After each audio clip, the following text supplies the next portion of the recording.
من سال 1984 институти политехникии тоҷикистонро хатм кардам.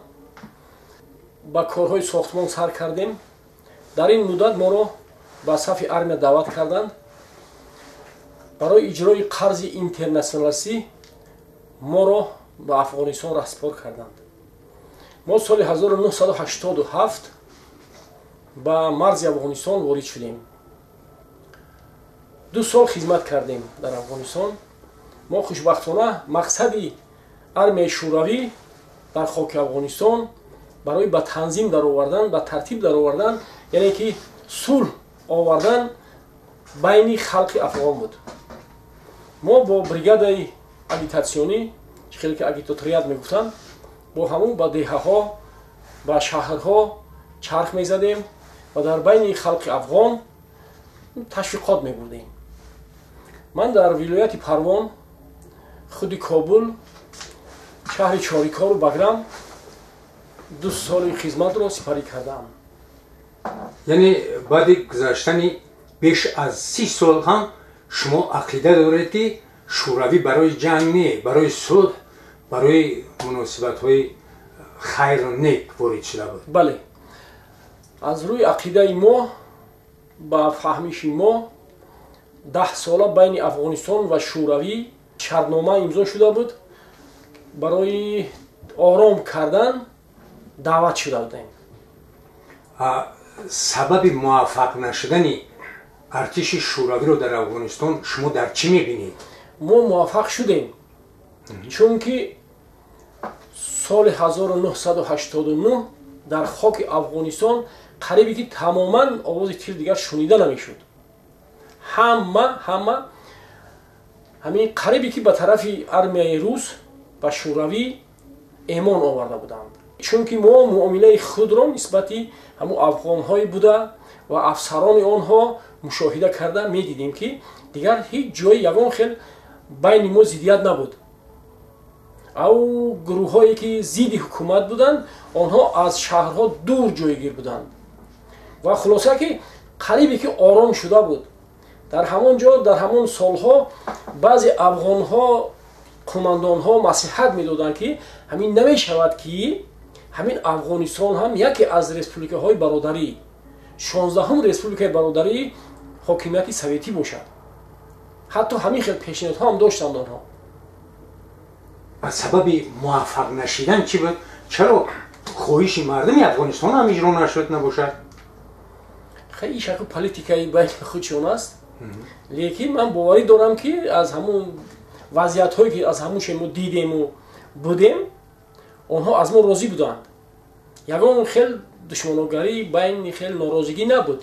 ҳатто ки ҳамонҳо розӣ буданд ки боз 10 соли дигар боз контракт имзо шавад ва шӯравӣ ҳамон ҷо истад. чунки онҳо медонистанд ки боз ҳамон қушунҳое ки аз хоки афғонистон берун аст, онҳо бо баргашта меоянд ва боз ҳамон ҷангу ҷидолҳо сар мешавад. ҳамин хел ҳам шуд. вақте ки мо баромадем, ҳамон лаҳза наҷибуллоро, ҳамон гурӯҳҳое ки зидди ҳукумат буданд, пайдо шуданд, омаданд аз хоки дигар ҳамсояҳо наҷибуллоро ба дор овехтанд. ҳамон шабу рӯзе ки артиши шӯравӣ аз хоки афғонистон бурун гашт, шумо дар куҷо будед? соли 1989 мо ҳамон хеле ки аз хок баромадан ден вивед из афғонистона ҳамчун рӯзи ид тасдиқ шуду то ҳозир қайд мекунанд, мо ҳамон рӯз аз хоки афғонистон баромадем. ман ҳаминро гуфтан мехоҳам ки вақте ки мо баромадем, ягон овози тир ҳатто набаромад. ҳеҷ кас ба муқобили мо ягон хес яроқ набардошт. ҳама ба хушию хурсандӣ бо гулдастаҳо аз хоки афғонистон баромаданд. худи шумо шахсан чӣ рӯҳият доштед ҳамон шабу рӯз? мо қарзи интернационали худро адо кардем. мо байни ҳамон гурӯҳҳое ки дар он ҷо буданд, мо доим сулҳ меовардем байни онҳо, гуфтушунидҳои онҳоро мо ташкил мекардем.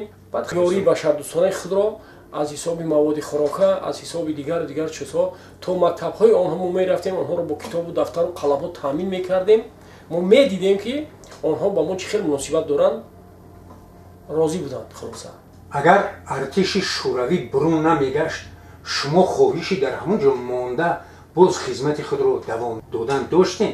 بله باز ما میخواستیم باز خدمت کنیم چون که عادت کرده بودیم میخواستیم باز همون خیلی تا یک مدت قرض اینترنت خود درازتر کنیم و به خلق خدمت کنیم. شما امروز با پایتخت با کدام مقصد برای چی تشریف آوردید؟ روزی 15 فوریه خیلی که گفتم همچون برآمدن قشون‌های شوروی از خاک افغانستان قید کرده می شود ما بشردوستانی تمام республика намояндаҳояш ҷамъ мешаванд дар пеши ҳайкали Мироненко гулчамбаргузорӣ мешавад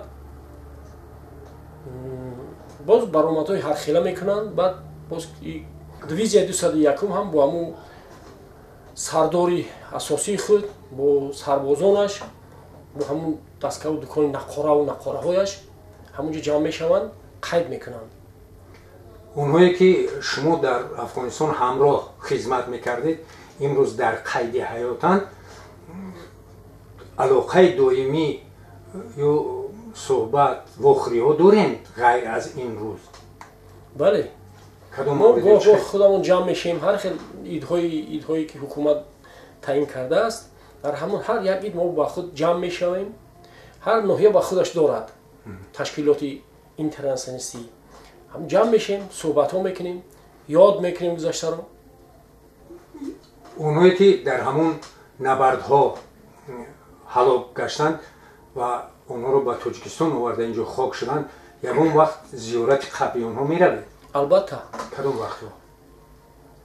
همین روزی 15 پیش از 15 با خانه های هر یکی همونایی که شهید شدند با خانه اونها نفران ما میروند با اونها با یک کمکی به شادوستانه میکنند و یک دعای خیر میکنند بعد گشته میآیند.